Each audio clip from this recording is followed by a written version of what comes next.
कोशिश करेगी तो मेरा ये तोता तुम्हारी रक्षा करेगा। उस सर्पनी से तुम्हें सिर्फ 11 दिन ही बचना है। राजा उस तोते को अपने साथ लेकर चला जाता है।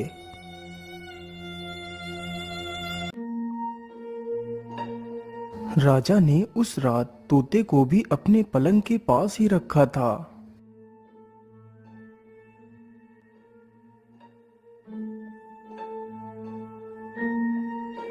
मुझे लगता है ये राजा अब सो चुका है। चलो अब अपना काम करती हूँ। इतना सोचकर वह नागिन उठती है और अपने वास्तविक रूप में आ जाती है।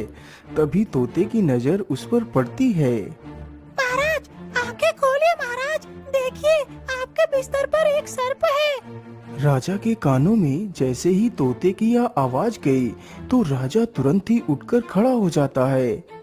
अरे क्या हुआ तोते, तुम इतना शोर क्यों मचा रहे हो? महाराज, मैंने अभी देखा कि महारानी एक सर्प बनकर आपको काटना चाहती थी। अरे तोते, तुम कैसी बातें कर रही हो? भला महारानी एक सर्प कैसे बन सकती है? मुझे लगता है तुमने कोई बुरा सपना देख लिया होगा। महारानी तो सो रही हैं। नहीं महाराज, मैं झूठ नहीं बोल रहा, मैंने अपनी आँखों से देखा है। राजा तो सब कुछ पहले से ही जानता था। अरे तोते, मुझे तो नींद आ रही है, मैं तो सोने जा रहा हूँ। इतना बोलकर राजा फिर से सो जाता है। अरे ये तोता तो कितना दुष्ट है, इसकी वजह से मैं अपना शिकार ना कर पाई। कोई बात नहीं, मैं फिर से अपना काम करती हूँ। इतना सोचकर नागिन फिर से अपने असली रूप में आ जाती है।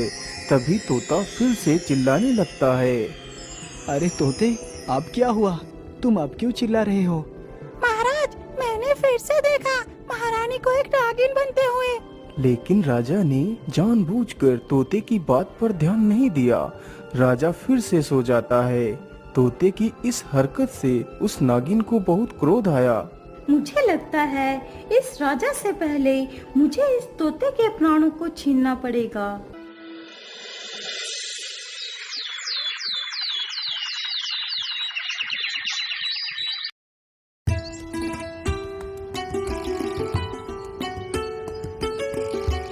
महारानी जी, आप अपना ख्याल रखना, मैं जल्दी ही शिकार से वापस आ जाऊंगा।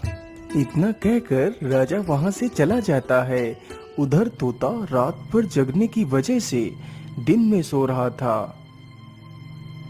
अच्छा बेटा, रात भर मुझे परेशान करके तू दिन में सो रहा है, लेकिन अब तू कभी भी इस नींद से नहीं जाग पाएगा।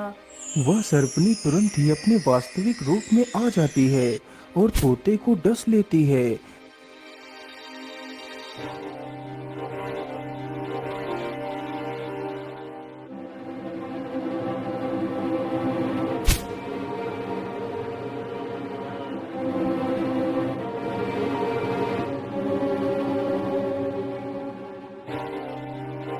चलो, जंगल में तो काफी समय गुजार लिया, अब जल्दी से वापस चलता हूँ। अब तो सिर्फ 2 दिन ही बचे हैं 11 दिन पूरे होने में। ये सब कुछ सोचकर राजा वापस महल की तरफ चल पड़ता है। राजा चलते चलते वहीं से गुजरता है जहाँ वह बेचारा तोता मृत पड़ा था। अरे ये क्या? ये तो तोता मेरा ही लगता है। राजा तुरंत ही अपने घोड़े से नीचे उतरता है और उस तोते के पास जाता है।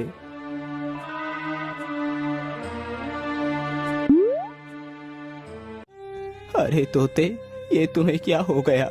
तुम्हें किसने मारा है? तुम्हारे शरीर पर तो ये सर्प के काटने के निशान हैं। इसका मतलब उस दुष्ट ने ही तुम्हें मारा है। मैं उस दुष्ट को जिंदा नहीं छोड़ूंगा। मैं ऐसा करता हूँ, इस तोते को लेकर साधु बाबा के पास जाता हूँ।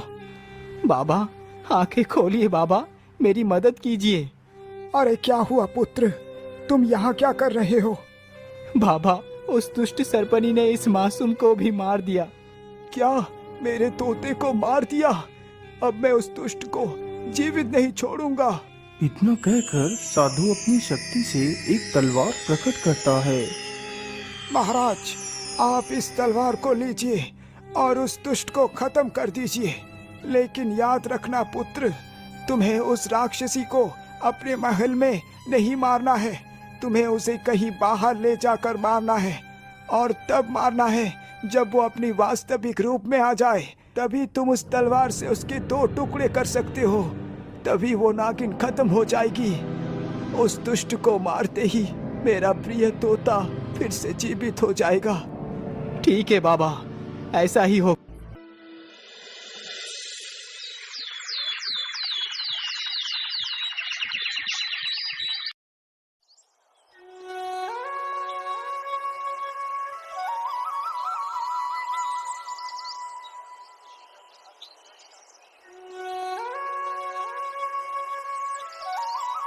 महारानी जी, यदि आप बुरा ना माने तो आज हम कहीं घूम कर आते हैं। तुम भी तो कितने दिनों से बाहर नहीं गई। हाँ हाँ, ये तो और भी अच्छा है। तुझे मारना मेरे लिए और भी आसान हो जाएगा। क्या हुआ महारानी, आप कहाँ खो गई? कहीं नहीं महाराज, कहीं नहीं।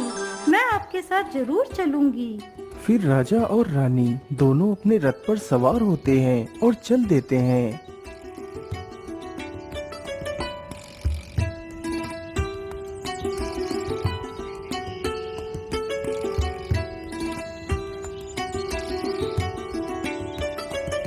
उन लोगों को घूमते घूमते शाम हो जाती है।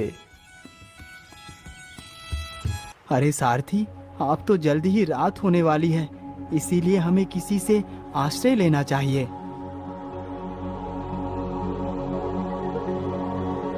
वह तीनों जल्दी ही एक नगर के किनारे पहुंच जाते हैं। वहां पर एक बूढ़ी महिला अकेले ही रहती थी।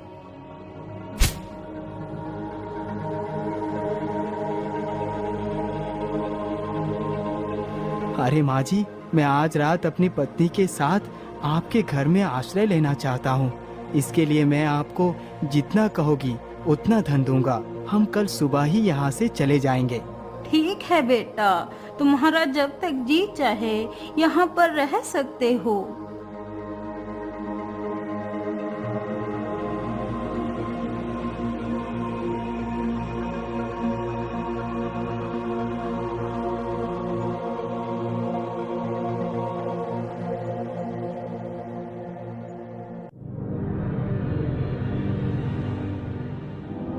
आज तो मैं अपना शिकार खाकर ही रहूंगी। बहुत समय खराब कर लिया इस मूर्ख राजा के पीछे। इतना कहकर वह दुष्ट सर्पनी अपने वास्तविक रूप में आ जाती है। राजा तो इस पल का इंतजार ही कर रहा था। जैसे ही वह सर्पनी राजा की तरफ बढ़ती है, तभी राजा उठ खड़ा होता है और अपनी तलवार से उस नागिन के 2 टुकड़े कर देता है। इस प्रकार वह राजा के हाथों मारी जाती है।